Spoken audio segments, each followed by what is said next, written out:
इसलिए अगर वो टाइम हम रोज़ाना का जब हम खाने में चूक नहीं करते, आराम करने में चूक नहीं करते, अपने काम कारोबार में किसी प्रकार की चूक नहीं करते, तो जिसने हमें सब कुछ बख्शा है क्या उसको भुला दिया हमने? इतना सुंदर शरीर दिया, कितनी सुंदर आंखें दी, हाथ दी, कर्मेंद्रिय और ज्ञान इंद्रिय जितनी भी दी, जो इंसान को प्राप्त है वो किसी दूसरे जीव को नहीं मिला। लेकिन फिर भी कितना एहसान फरोमोश है कि जिसने हमें सब कुछ दिया उसी को भूल बैठे। तो जब उसको भूलोगे तो काल के हाथ में फंसोगे। इसलिए ये काल और माया की जेल है जिसमें जीव बंधा हुआ है, और काल और जाल की जेल से बचाने के लिए ही संत प्रकट होके आते हैं। संत उस मेघ की तरह से होते हैं जो तपती हुई धूप में, गर्मी में बरसात करके हर जीव की, हर पंछी की, पृथ्वी की वातावरण को बदल देते हैं, ठंडा कर देते हैं। संत भी इसी प्रकार से ऐसी जगह में प्रकट होते हैं जहां जीवों को तीन ताप से दुखी हैं, रोग लगे हैं, और उन तीनों तापों से वो तड़पते हैं जीव। तो संतों को दया आती है, वो उनके लिए अपना ना समय देखते हैं, ना अपना कोई किसी प्रकार की खुशी देखते हैं, ना वो आराम देखते हैं। दूसरे जीवों के लिए, उनके कल्याण के लिए, उनके हित के लिए अपना सर्वस्व न्यौछावर कर देते हैं, लगाते हैं।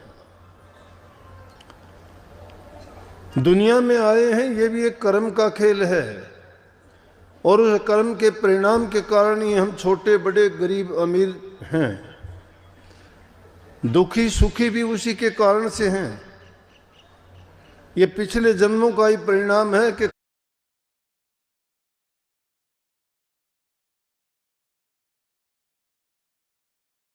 कोई तो यहाँ बादशाह, राजा, बाबू, सेठ, साहूकार बना बैठा है, और कोई जो है खाक छानता है जंगलों की 2 वक्त की, जिसको रोटी भी नहीं है। कर्म का खेल है ये। लेकिन अब अगर हमने भुला दिया तो आगे हमारे लिए भी यही परिणाम तैयार होगा। ये बुद्धि है इंसान की।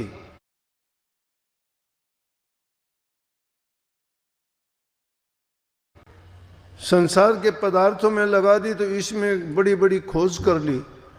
संसार के पदार्थों में खुशी ढूंढता, उनमें खुशी नहीं है, शांति नहीं है, संतोष नहीं है किसी भी चीज में। कितना भी धन वालों से जाके पूछो, कितना ही धन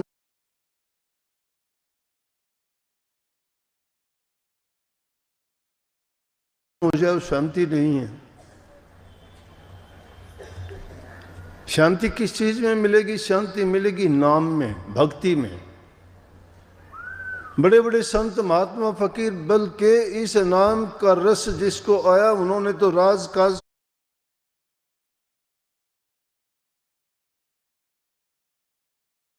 को ठुकरा दिया और जंगल की राह ली, और प्रभु की भक्ति करके उनको कितना बलख बुखारे के बादशाह की बात सुनी होगी। बार बार प्रकरण आते हैं सत्संगों में।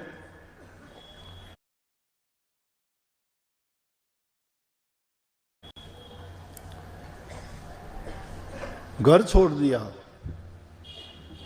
किस लिए छोड़ दिया? अच्छे विचारों वाला था, प्रजा का हितकारी था, परोपकारी था, दानी था, पराक्रमी था, लेकिन उसको भी रास्ता नहीं मिलता था। थोड़े बहुत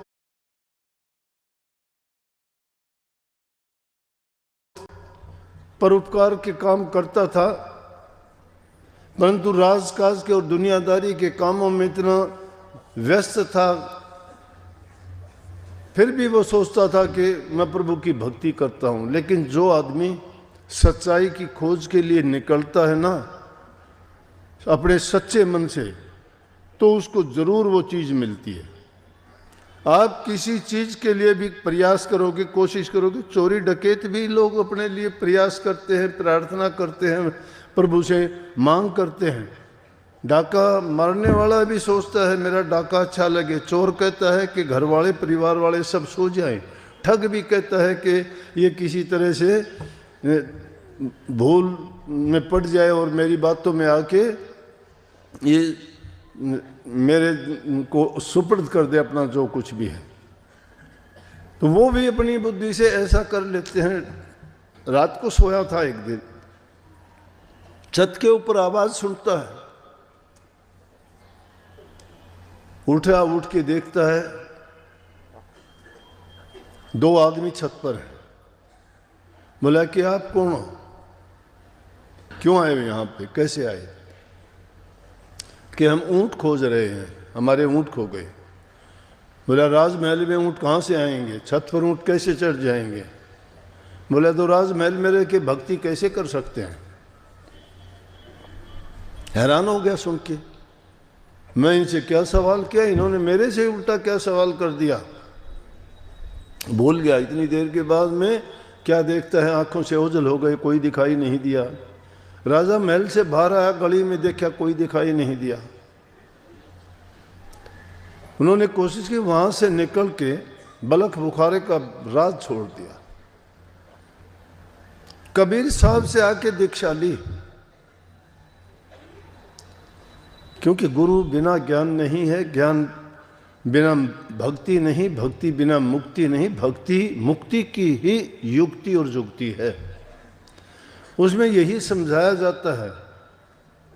क्यों कह देते हैं तप बड़ा नहीं है? तप करने में बहुत समय लगेगा, एकांत में जाओगे, अच्छी बात है, आदमी के विचार इधर उधर नहीं जाएंगे, लेकिन क्या करेगा तप करके?